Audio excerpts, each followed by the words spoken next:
میرے ساتھیوں، نبی پاک صلی اللہ علیہ وسلم کی سیرت کے حوالے سے بنیادی طور پہ ہمیں بات سمجھنی چاہیے کہ سیرت کا مطلب ہوتا ہے حالات، سیرت کا مطلب ہوتے ہیں واقعات، سیرت کا مطلب ہوتا ہے کسی کا کردار اور کریکٹر۔ تو رسول اللہ صلی اللہ علیہ وسلم کی جو سیرت ہے یہ نبی پاک صلی اللہ علیہ وآلہ وسلم کے حالات۔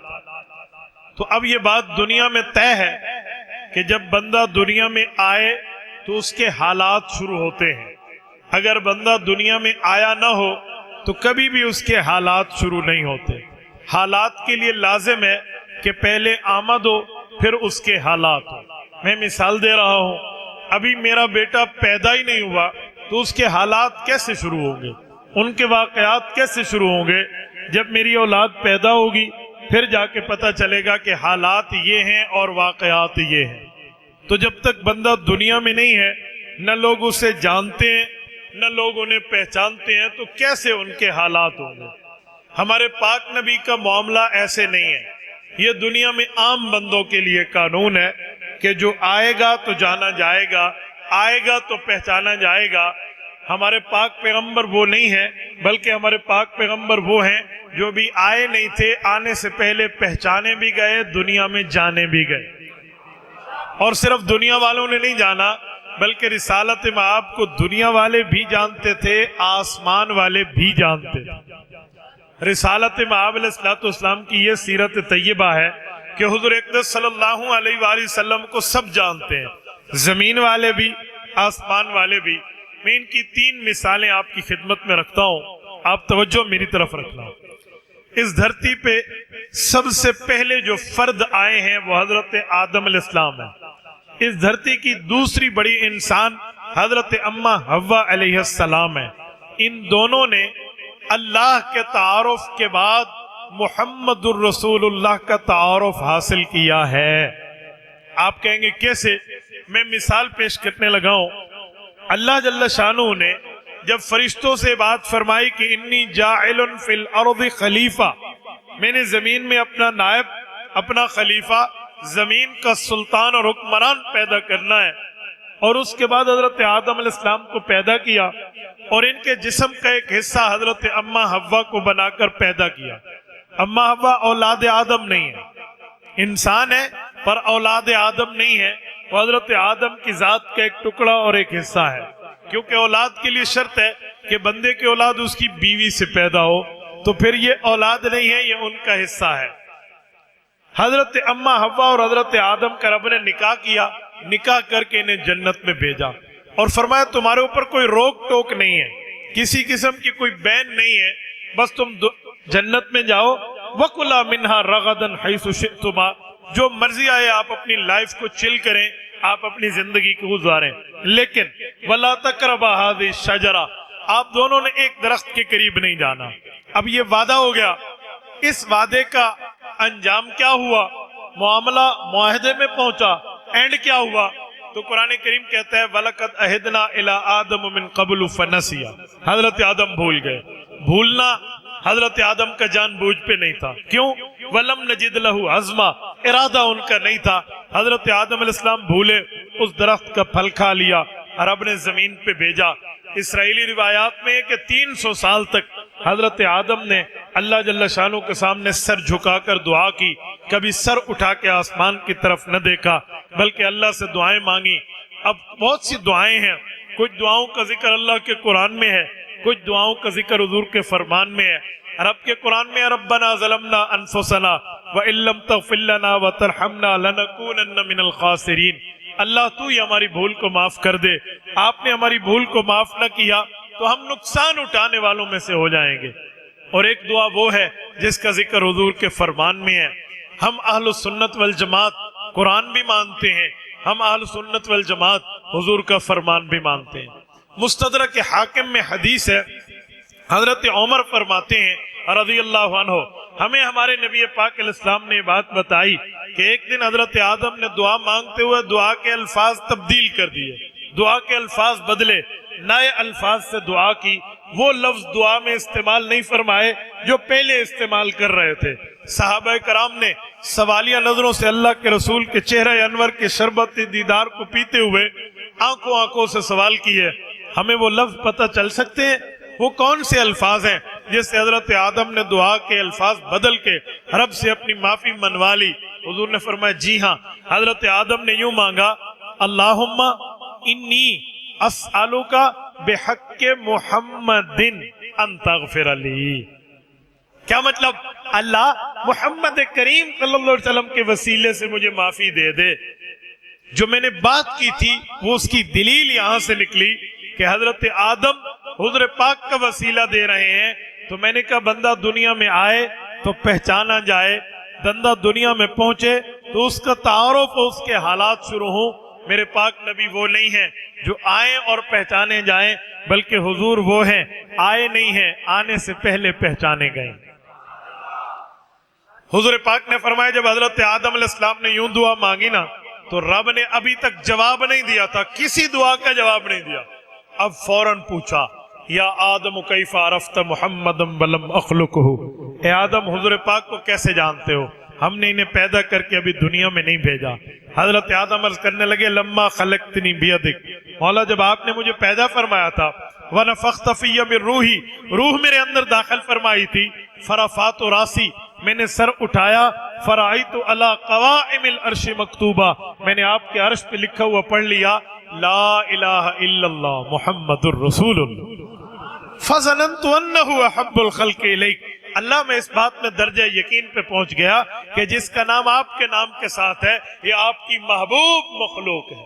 یا مولایا سألتک بحقہ، اللہ اسی لیے میں نے ان کا وسیلہ پیش کیا، آپ مجھے معاف فرما دیں۔ رب نے فرمایا یا آدم غفرت لک، اے آدم ہم نے آپ کے بھول کی معافی دے دی، ولولا محمد لما خلقتک، اور یہ بات ذہن میں رکھنا کہ اگر محمد کریم علیہ التحیۃ والتسلیم نے اس دنیا میں آنا نہ ہوتا ہم آپ کو بھی پیدا نہ کرتے۔ یہ حدیث ہمیں کیا بتاتی ہے کہ حضور پاک کو آنے سے پہلے زمین والے بھی جانتے ہیں، آسمان والے بھی جانتے ہیں۔ اب ذرا آگے چلیے، یہاں پر میرے جانے کے بعد شاید کچھ لوگ آپ سے یا علماء سے مخاطب ہو کر سوال کریں کہ جی آج تک تو ہم نے سنا تھا کہ جی کائنات اللہ کی پیدا ہوئی ہے اللہ کی عبادت کے لیے، تو اب یہ نئی بات آ گئی ہے کہ حضور کی وجہ سے پیدا ہوئی ہے۔ تو قرآن میں تو ہے وَمَا خَلَقْتُ الْجِنَّ وَالْإِنسَ إِلَّا لِيَعْبُدُونَ، اللہ نے جن اور انسان کو عبادت کے لیے پیدا کیا، تو اب حضور کی بات کہاں سے آ گئی؟ میں دونوں باتیں سمجھانے لگا ہوں، دونوں باتیں سچی بھی ہیں ٹھیک بھی ہیں۔ اللہ کی عبادت بھی ایک وجہ ہے، حضور کی پیدائش بھی ایک وجہ ہے، کائنات کی آمد کائنات کی پیدائش کی۔ آپ کہیں گے کیسے؟ میں مثال پیش کرنے لگا ہوں۔ کوئی مجھ سے پوچھے آپ یہاں کیوں آئے، میں کہوں گا مولانا صغیر کی دعوت پر آیا ہوں۔ کوئی آپ سے پوچھے مفتی عبدالواحد قریشی کیوں آئے، آپ کہیں گے بیان کرنے کے لیے آیا۔ اب دو بندے مولانا حسین احمد کے پاس پہنچے، اجی دو باتیں ہو گئیں، لوگ کہتے ہیں تقریر کے لیے آیا، مولوی صاحب سے پوچھا وہ کہتے ہیں اس کی دعوت پہ آیا۔ اب بتائیں دو باتوں میں سچی کیا ہے؟ تو مولانا اہل علم ہے، وہ فرمائیں گے اللہ کے بندے ایک یہاں آنے کا سبب ہے، ایک یہاں آنے کی وجہ ہے۔ یہاں آنے کا سبب مولانا صغیر کی دعوت دینا ہے، یہاں آنے کی وجہ بیان اور تقریر ہے۔ وجہ بھی ٹھیک ہے، سبب بھی ٹھیک ہے، کیونکہ وجہ اور ہوتی ہے سبب اور ہوتا ہے۔ ہم نے کہا اسی طرح رب کے قرآن میں ہے وَمَا خَلَقْتُ الْجِنَّ وَالْإِنسَ إِلَّا لِيَعْبُدُونَ، کہ یہ کائنات پیدا ہوئی ہے اللہ کی عبادت کے لیے، اور حدیث پاک میں ہے اس کائنات کو پیدا کیا ہے حضور پاک کی آمد کی وجہ سے۔ تو قرآن نے عبادت خدا بتائی، حدیث نے آمد مصطفیٰ بتائی۔ آمد مصطفیٰ کائنات بننے کی سبب ہے اور عبادت خدا کائنات بننے کی وجہ ہے۔ قرآن بھی ٹھیک ہے، حضور کا فرمان بھی ٹھیک ہے۔